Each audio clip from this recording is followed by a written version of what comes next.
नमस्कार, देख रहे हैं आप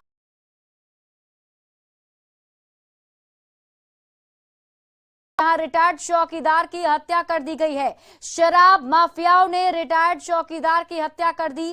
प्रमोद पासवान बताया जा रहा है नाम जिसकी हत्या की गई है। गांव में शराब की खेप उतारने से इन्होंने मना किया था, जिसके बाद शराब माफियाओं ने चौकीदार की हत्या कर पेट्रोल पंप पर गार्ड का काम करते थे। प्रमोद पासवान कमतौल थाना के माधोपट्टी गांव के रहने वाले थे, जहां पर इस घटना को अंजाम दिया गया है। आपको बता दें कि शराब की खेप उतारने से उन्होंने मना किया था, जिसके बाद शराब गोली चला दी। तो खबर आपको दरभंगा से बता रहे हैं। देखिए शराब माफियाओं के हौसले कितने बुलंद हो गए हैं। एक तो लगातार कार्रवाई के बाद भी शराब माफिया अलग अलग हथकंडों को अपनाकर शराब की तस्करी कर रहे हैं, और जब इसको लेकर मना किया जाता है तो उस पर जो है शराब माफिया की तरफ से होता है। हम लोग जैसे ही गाड़ी से हम लोग फायरिंग करना शुरू कर दिया और एक गोली पापा को लगा तो हम लोग नीचा बढ़ता है हल्ला किए तो तुरंत भाग गए। तो घटनास्थल पर पापा को पापा क्या करने गए थे? पापा पेट्रोल पंप पे गार्ड का काम करते हैं और वहाँ दारू उतर रहा था तो पापा विरोध किए कि दारू इसी विरोध में जो फायरिंग कर दी दारू माफिया। तो खबर आपको बता रहे हैं दरभंगा से, जहां पर रिटायर्ड चौकीदार की हत्या का मामला सामने आया है। शराब माफियाओं पर हत्या का आरोप लगा है। शराब माफियाओं की तरफ से हमला बोला गया। दरअसल जानकारी मिल रही है कि जो रिटायर्ड चौकीदार है उन्होंने शराब, जिसके बाद उनकी हत्या कर दी गई। प्रमोद पासवान रिटायर्ड चौकीदार का नाम बताया जा रहा है। और सीतामढ़ी से एक और बड़ी खबर आपको बता दें, जहां 2 शव मिलने से सनसनी फैल गई। जमीन में दफन शव को निकाला गया और शव की अभी तक शिनाख्त नहीं हो पाई है। परसा गांव की एक घटना बताई जा रही है, जहां पर पुलिस की टीम ने कार्रवाई करते हुए जमीन में दफन शव को बाहर, लेकिन अब तक शव की शिनाख्त नहीं हो पाई है। और बेला थाना के परसा गांव की ये पूरी घटना है, जहां 2 शव मिलने से इलाके में सनसनी फैल गई। आपको बता दें कि सीतामढ़ी से खबर है, जहां पर 2 शव मिलने की सूचना मिली थी, जिसके बाद जब जमीन खोदकर शव को बाहर निकाला गया है, लेकिन अब तक शव की पहचान नहीं करने में जुटी हुई है। कार्रवाई जरूर की जा रही है। तस्वीरें हम आपको उस कार्रवाई के दौरान की दिखा रहे हैं, जब देखिए पुलिस की टीम मौके पर पहुंची थी, जब जानकारी मिली कि 2 शव वहां पर दफन किए गए हैं, जिसे अभी बाहर निकाल लिया गया है और अब जानकारी जुटाने की कोशिश की। ये इसमें कहां के रहने वाले हैं, सीतामढ़ी संवाददाता राकेश कुमार अधिक जानकारी के साथ जुड़े हुए हैं। राकेश, क्या अपडेट है?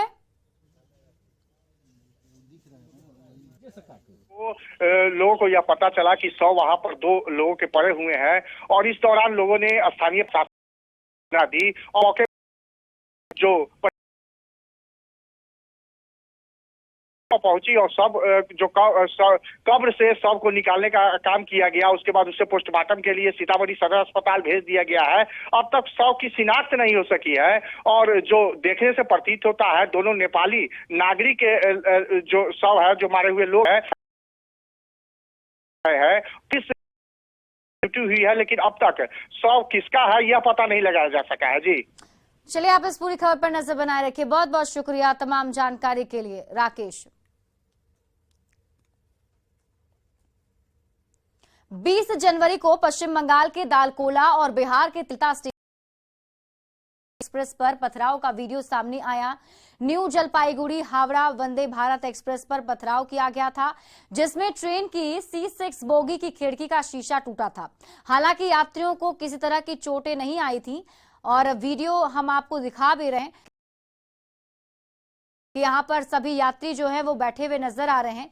रेलवे सूत्र बताते हैं कि इस वीडियो के आधार पर लोकेशन साफ हो चुका है और उसी आधार पर अब आगे की जांच की जा रही है। रेलवे के अधिकारी अभी इस पूरे मामले पर कुछ भी बोलने से बच रहे हैं।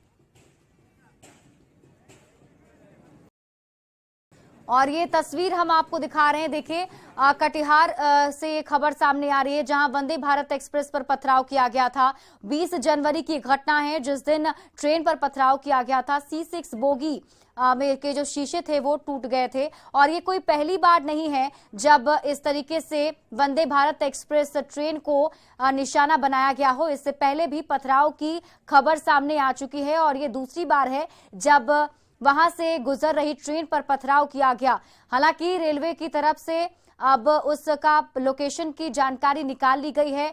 जो जानकारी मिल पा रही है उसके मुताबिक ये समझ में आ चुका है कि कहां पर जो है पथराव किया गया था। अब उसके आधार पर कार्रवाई की जा रही है। सुब्रत हमारे सहयोगी अधिक जानकारी के साथ जुड़े हुए हैं। सुब्रत, क्या जानकारी है? देखिए सीसीटीवी फुटेज अब सामने आ चुका है। निश्चित तौर पर जो विजुअल काफी धुंधली है, लेकिन जो सूत्र बताते हैं लोकेशन अब क्लियर हो चुका है और कहीं ना कहीं जो तमाम तीनों जांच एजेंसी आरपीएफ, जीएफई और स्थानीय पुलिस भी अब मान चुकी है कि स्टोन थ्रो किया गया है। क्योंकि एक चर्चा कल से अमूमन हो रहा था कि ट्रैक से छिटक कर स्टोन आया है, लेकिन अब साफ हो चुका है किसी ने स्टोन थ्रो किया है। हालांकि जांच की गोपनीयता के कारण लोकेशन को क्लियर नहीं किया गया है और उसी स्थल पर जांच किया जा रहा है। और एक चर्चा ये भी है, कुछ ऐसी बातें भी आई है कि बच्चों से स्टोन फेंकवाया गया है या बच्चों ने स्टोन फेंका है। इससे पहले भी इस तरह का मामला आ चुका है। अब बच्चे जानबूझकर फेंक रहे हैं या इसके पीछे भी षड्यंत्र है, ये भी अपने आप में एक अहम खुलासा होने वाला है। फिलहाल जो तमाम जांच एजेंसी है इस जांच में जुट है और बार बार पर इस तरह का पथराव हो रहा है, इसीलिए बड़ी अधिकारी कुछ बोलने की स्थिति में नहीं है, बात को टालते हैं। लेकिन इस बार एक निर्णायक जांच में जो जांच एजेंसी है वो भी जाने वाली है, क्योंकि इस इलाके से इससे पहले भी कई महत्वपूर्ण ट्रेनें गुजरती है। लेकिन इसी ट्रेन को क्यों टारगेट बनाया जा रहा है या इसी ट्रेन पे बार बार इस तरह की बात क्यों आ रहा है, ये बड़ा विषय है और इसकी जांच पर होने की बात कुल मिलाकर रेलवे के सूत्र कह रहे हैं। चलिए, बहुत बहुत शुक्रिया तमाम जानकारी के लिए सुब्रत। बढ़ते हैं आगे। बिहार में मैरिज हॉल मालिकों ने करोड़ों की टैक्स चोरी की है, जिसका खुलासा वाणिज्य कर विभाग की छापेमारी 38 टीमों ने बिहार के 14 जिलों में छापेमारी की, जिसमें 120 पदाधिकारी शामिल थे।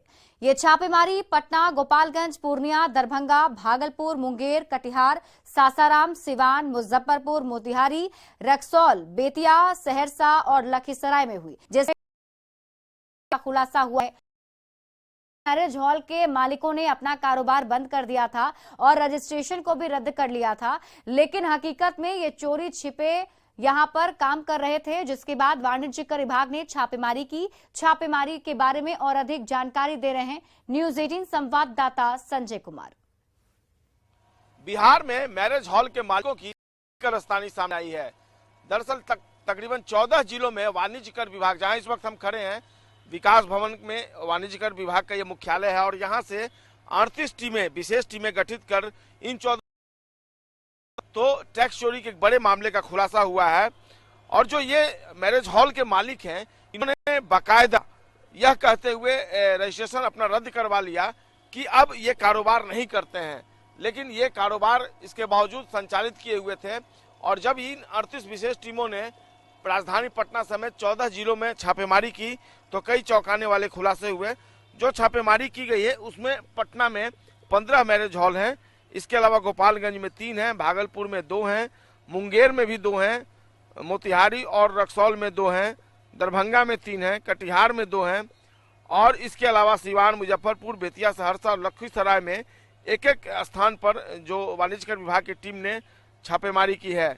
अभी भी इसकी गणना जारी है कि आखिरकार टैक्स चोरी का यह मामला कितना तक पहुंचता है। और निश्चित तौर पर इसके पहले भी जिस तरीके से छापेमारी हुई थी दिसंबर 2022 में, तो चौंकाने वाले खुलासे हुए थे। उस समय भी जो मैरिज हॉल के मालिक थे, कई जो पकड़े गए टैक्स चोरी में, उन्होंने अपना कारोबार बंद कर दिया था, समेट लिया था, यह कहते हुए कि अब वे कारोबार नहीं करते हैं। और ठीक दिसंबर के बाद जनवरी महीने में ये छापेमारी हुई है। अभी फिलहाल गणना जारी है, रविवार है, इसके बावजूद गणना की जा रही है। देखना होगा जब पूरी गणना हो जाती है तो टैक्स चोरी का यह मामला कितना तक पहुंचता है।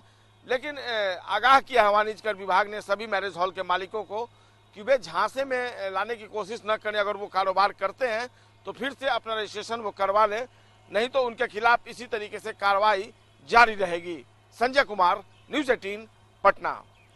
टैक्स चोरी के मामले में कटिहार में मैरिज हॉल मालिकों पर शिकंजा कसा गया है। यहां सेल्स टैक्स की टीम ने विवाह भवनों के कागजात की जांच की, साथ ही विवाह भवनों के मालिकों से जीएसटी निबंधन की अपील की और ऐसा नहीं करने पर कार्रवाई की चेतावनी दी। सेल्स टैक्स विभाग के अभियान की जानकारी दे रहे हैं न्यूज़ 18 संवाददाता सुब्रत गुहा।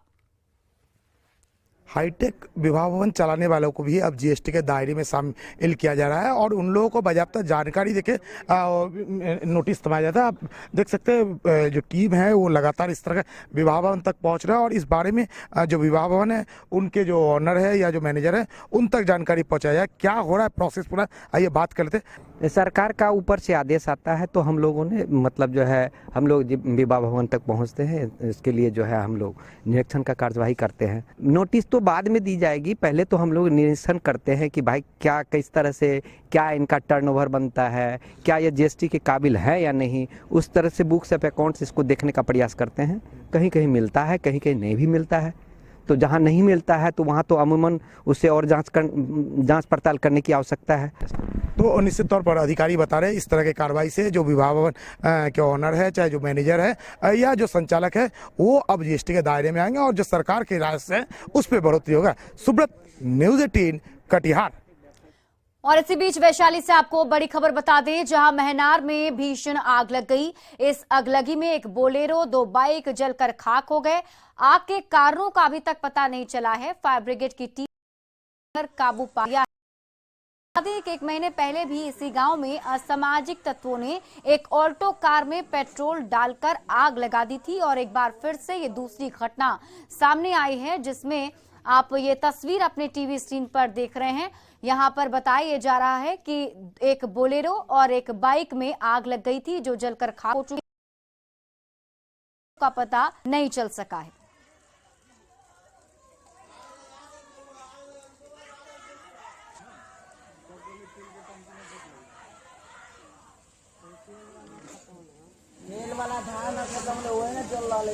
खूब लहकत रहे सब वाला के फोन कर दमकल वाला तो हुआ से अल एकदम अलार्म आल कौन लगेला काल से न जन लीजिए कौन लगेलक तो धनक रहा था। हम हाली हाली पानी 2-4 डोलाने, हम पूरा चिल्लाने लटोला जल्दी आइए मेरा घर में आग लिया, हम बाले बच्चे मर जाएंगे, जल जाएंगे।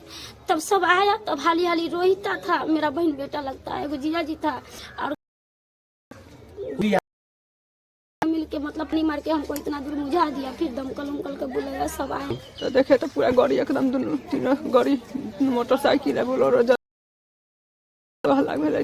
पानी वाला के टंकी वाला तो बुझा गए। आपका कौन कौन गाड़ी था? मोटरसाइकिल था। बिहार पहला चरण पूरा हो गया है। 21 जनवरी की देर शाम तक सभी जिलों में डीएम की देखरेख में घरों की गिनती का काम पूरा हो चुका है। समेत रिपोर्ट देकर शाम से पटना स्थित सामान्य प्रशासन विभाग में आनी शुरू भी हो जाएगी। आज सभी जिलों से पूरी रिपोर्ट आने की संभावना। आंकड़ों के मुताबिक संख्या अनुमानित संख्या से बड़ी है तो किसी जिले में घटी भी है। पहले चरण के दौरान सभी घरों पर नंबरिंग की गई है और इनमें रहने वाले परिवारों की संख्या अंकित की गई है। इस काम में 1,75,000 कर्मी लगाए गए थे। दूसरा चरण अप्रैल से शुरू होना है। हालांकि इसके लिए अभी कोई किसी तरह की तारीख तय नहीं की गई है। सामान्य प्रशासन विभाग से इस बारे में और अधिक जानकारी दे रहे हैं सहयोगी संजय कुमार। बिहार में जाति आधारित गणना का प्रथम चरण पूरा हो चुका है। सामान्य प्रशासन विभाग, जहां इस वक्त हम खड़े हैं, यह सामान्य प्रशासन विभाग है और यहां पर शनिवार की देर रात से जो समेकित रिपोर्ट है वो आनी शुरू हो गई है और आज रविवार को ऐसी संभावना जताई जा रही है कि सभी जिले की रिपोर्ट यहां पहुंच जाएगी। विभाग में इसके लिए विशेष सेक्शन संख्या 28 बनाया गया है।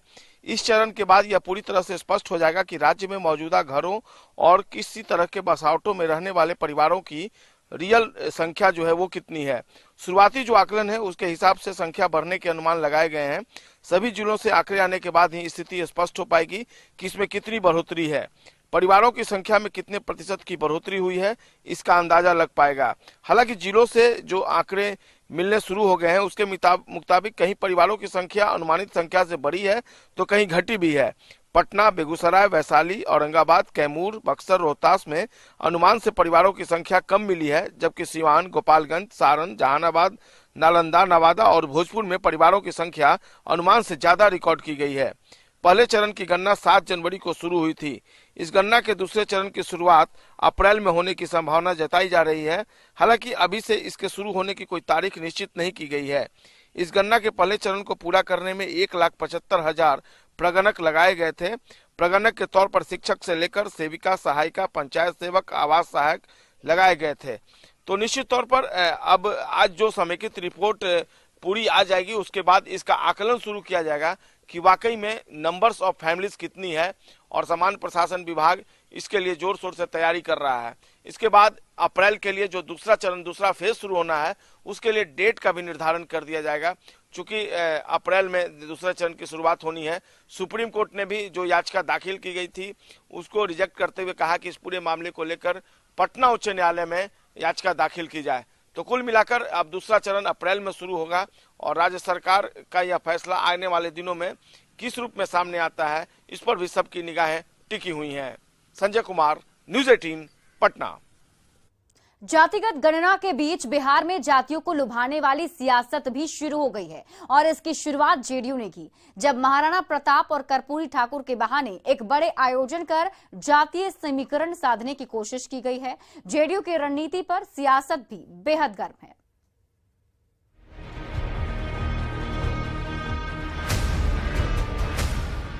बिहार में जातीय गणना का काम चल रहा है। कौन किस जाति का है ये पता करने की कोशिश सरकार की ओर से की जा रही है, लेकिन इसी के साथ महापुरुषों को याद करने के बहाने अब बिहार में सियासत भी खूब हो रही है।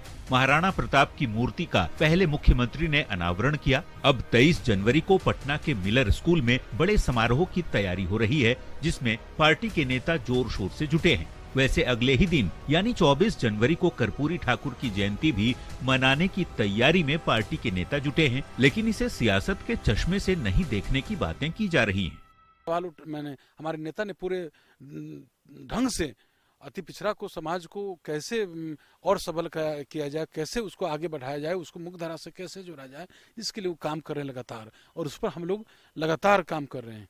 तो महाराणा प्रताप जी सबको लेके चलते थे, हम धर्म को लेकर चलते हैं। उनका पुण्यतिथि था 19 तारीख को। हमने मांग किया था 2020 में कि मूर्ति लगना चाहिए। माननीय मुख्यमंत्री ने आश्वासन दिया था। वो आश्वासन 3 साल बाद पूरा हुआ। पटना के हार्ट ऑफ द सिटी में लगाया गया, जिसका उद्घाटन माननीय मुख्यमंत्री नीतीश कुमार जी की। उसी के उपलक्ष्य में स्वाभिमान। बातें सियासी चश्मे से नहीं देखने की भले हो रही हो, लेकिन 2 दिन में 2 बड़े आयोजनों से साफ है कि जेडीयू की नजर राजपूत वोटर और अति पिछड़ा वोट बैंक पर है, जिस पर बीजेपी नीतीश के बहाने निशाना साध रही है। तो वहीं जेडीयू के आयोजन की तारीफ आरजेडी कर रहा है। चुनाव जब जब आता है जदयू जगती है और निश्चित रूप से जातीय आधार उनका खिसक रहा है। लोगों का विश्वास मुख्यमंत्री पर से उठ रहा है, तो कुछ लोगों को लगाया है इस तरह का टीम बना के कि जातीय रैली कीजिए, जातीय सभा कीजिए करती है। लेकिन बिहार की जनता सजग हो चुकी है, सभी जातियां जान रही है कि सभी को ठगने का एक काम कर रहे हैं। महाराणा प्रताप सिंह आप जानते हैं कि उनके कायल दुनिया है। उन्होंने सब कुछ स्वीकार किया, पर राष्ट्र के साथ कोई खिलवाड़ स्वीकार नहीं किया। उनके शौर्य दिवस पर कार्यक्रम है तो स्वाभाविक तौर पर लोग लामबंद होंगे, जुटेंगे भी, असम्बल भी होंगे। कर्पूरी जी तो आप जानते ही हैं, उन्होंने स्थापित किया। आदरणीय लालू प्रसाद जी ने क्या क्या जननायक कर्पूरी ठाकुर द्वारा जो किए गए चीजों को बहुत दूर तक भुखमरी है, सबको देखना है, आगे बढ़ाना है। वैसे बीजेपी भी विद्यापति भवन में कर्पूरी ठाकुर की जयंती समारोह मनाने जा रही है। आयोजनों से किसे कितना फायदा आने वाला। बिहार की सियासत से जाति का लगाव है ही ऐसा कि जाति ही नहीं। न्यूज़ 18 के लिए पटना से आनंद अमृतराज की। बाढ़ के उच्च माध्यमिक विद्यालय सतभैया में प्रैक्टिकल परीक्षा में नंबर बढ़ाने के नाम पर छात्रों से अवैध वसूली का वीडियो वायरल हो रहा है। वीडियो में देखा जा रहा है कि क्लास कई छात्र शिक्षकों को 500-500 रुपए का नोट देकर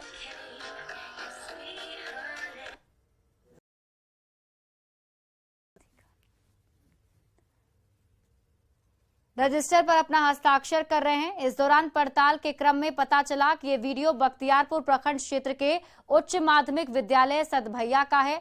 वीडियो में जो शिक्षिका दिख रही है उनका नाम उर्मिला कुमारी है। जो गुरुजी दिख रहे हैं वो धनंजय कुमार। दोनों शिक्षक सामाजिक के लिए 500 रुपए लेते वीडियो में नजर आ रहे हैं। शिक्षकों ने छात्रों से कहा था कि जो कोई पैसा देगा उसे ही प्रैक्टिकल की परीक्षा में अच्छे नंबर दिए जाएंगे।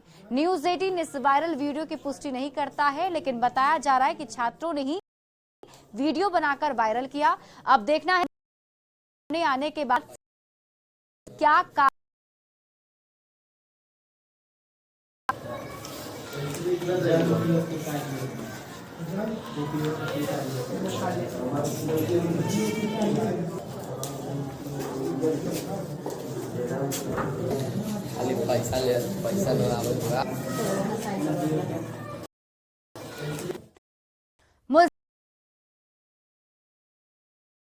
मामला सकरा थाना इलाके के रुपनपट्टी के एक होटल की है, जहां जन्मदिन पार्टी में अंधाधुंध फायरिंग की गई थी। मौके से 2 राइफल और गोलियां भी बरामद हुई हैं। दरअसल समस्तीपुर के एक दबंग की पत्नी का जन्मदिन मनाने के लिए होटल में पार्टी रखी गई थी, जिसमें जमकर फायरिंग की गई। पुलिस मौके पहुंच गई, लेकिन पुलिस ने 11 लोगों को खदेड़ कर पकड़ लिया।